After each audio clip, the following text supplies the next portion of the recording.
तो सीता जी को उठा करके राम ने अपने बराबर पे ला करके खड़ा कर दिया। इधर राजा गाली दे रहे हैं। अच्छा, जिस व्यक्ति से कुछ होता नहीं है ना, वो हल्ला बहुत करता है। घर में देखना, जो कोई कुछ काम नहीं करता होगा ना, वो बार बार बमंडर जरूर मचाता है। कोई जो करने वाला होता ना, उसको बोलेगा ये क्यों नहीं किया, ऐसा क्यों नहीं किया, ऐसा होना चाहिए था, तुमने इस काम को ऐसे कर दिया। तो जो कुछ करता नहीं है वो हल्ला बहुत करता है। राजाओं से धनुष तो उठा नहीं, इसलिए राजा गाली दे रहे हैं राम को। इतने में एक बाबा जी ऑन द वे हैं। कौन से बाबा? कौन से? परशुराम जी। एक बाबा जी महेंद्रगिरी पर्वत से ऑन द वे हैं। ते ही अवसर सुन शिव धनु भंगा, ते ही अवसर सुन शिव धनु भंगा, ते ही अवसर सुन शिव धनु भंगा, ते ही अवसर सुन शिव धनु भंगा।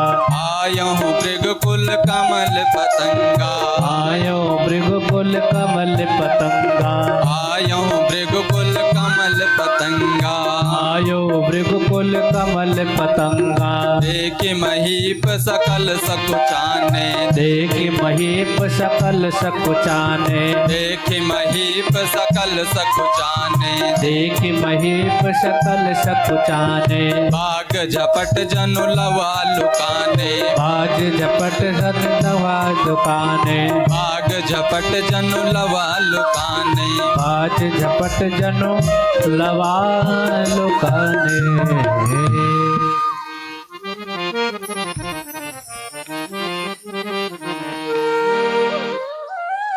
बाबा ने जैसे ही सुना कि धनुष टूट गया, कान में जैसे ही आवाज गई तो पता लगा ये तो शिव जी का धनुष के टूटने की आवाज है। परशुराम जी दौड़े। कैसे? मन की गति से। परशुराम के पास मन की गति से चलने का वरदान है। मन की गति से भागे।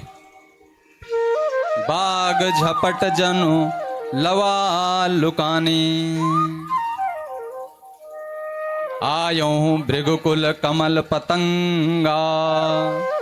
जैसे कमल पतंगा अग्नि की ओर जाता है, ऐसे ही परशुराम जी चले। और जैसे ही परशुराम जी आए वैसे ही बाग झपट जनु लवा लुकाने।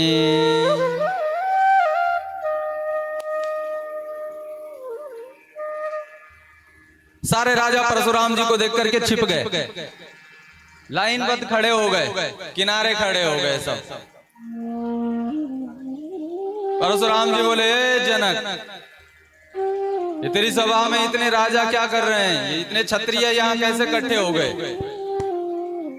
क्योंकि उस समय अगर कोई क्षत्रिय सम्मेलन करवाना हो तो परशुराम जी से एनओसी लेनी पड़ती थी। एनओसी मतलब नो ऑब्जेक्शन सर्टिफिकेट, कि परशुराम जी को कोई आपत्ति नहीं है अगर क्षत्रिय सम्मेलन करवाना हो। जनक, तेरी सभा में इतने राजा कैसे इकट्ठा हैं? इतने क्षत्रिय एक साथ कैसे इकट्ठा हो गए?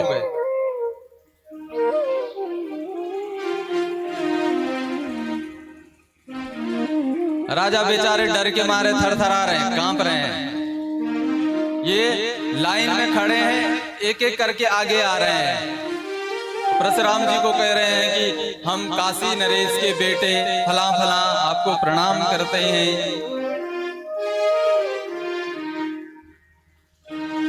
हम उज्जैन नरेश के बेटे आपको प्रणाम करते हैं। अपने पिताजी का नाम बोल करके प्रणाम कर रहे हैं। वो सोच रहे हैं कि परशुराम जी क्या पता हमारे पिताजी को जानते हैं तो क्या पता हमें छोड़ दें, इसलिए पिताजी का नाम बता करके प्रणाम कर रहे हैं और आकर के फिर लाइन में खड़े हो जा रहे हैं। इतने में परशुराम की नजर पड़ी धनुष पर, टूटे हुए धनुष पर। क्रोध में, मूढ़ जनक, इस धनुष को किसने तोड़ा रे? मेरे गुरु के धनुष को किसने तोड़ा? इस शिव धनुष को तोड़ने वाला जो है वो सहस्त्र बाहु के समान मेरा शत्रु है। शत्रु, उसको बाहर निकालो। अरे जनक, जहां तक तेरा साम्राज्य है मैं वहां तक की धरती को उलट पलट करके रख दूंगा। ये तेरी सभा में जितने राजा खड़े हैं सबकी गर्दन अलग कर दूंगा। मैं तुझे भी आज छोड़ूंगा नहीं। जल्दी से बताओ ये धनुष को किसने तोड़ा? वो मेरा शत्रु है। शत्रु, मैं उसे छोड़ने वाला नहीं। आज या तो धनुष तोड़ने वाला रहेगा या तो केवल परशुराम रहेगा।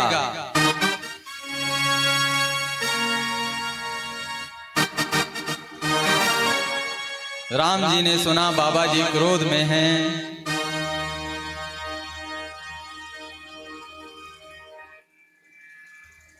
राम जी खड़े उठ रहे हैं बाबा जी को समझाने के लिए। इधर राजा अपने इष्ट देव से प्रार्थना कर रहे हैं। ये राजा आपस में खुसुर खुसुर भी कर रहे हैं। एक राजा दूसरे राजा को कोहनी मार रहा है। तुम्हें क्या लगता था कि हम धनुष तोड़ नहीं सकते थे? अरे हम इस धनुष को तोड़ सकते थे, लेकिन हमें पता था कि यहाँ ये बवाल होने वाला है, इसलिए हमने धनुष नहीं तोड़ा। तब तक दूसरा राजा कह रहा, तुम्हें क्या लगता? हमें पता नहीं था।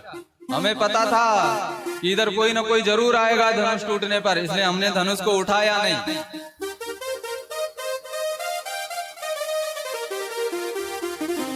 राम जी बाबा जी को समझाने के लिए खड़े उठ रहे हैं।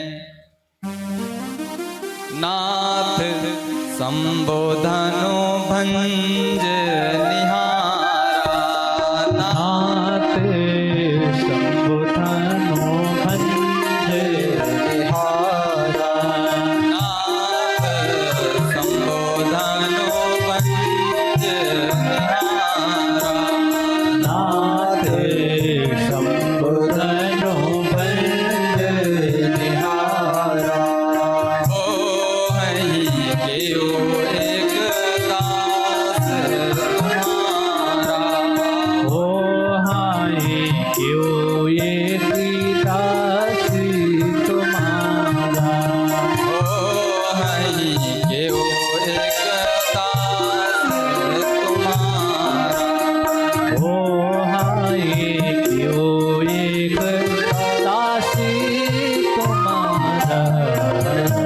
बोलिए राजा रामचंद्र महाराज की जय हो।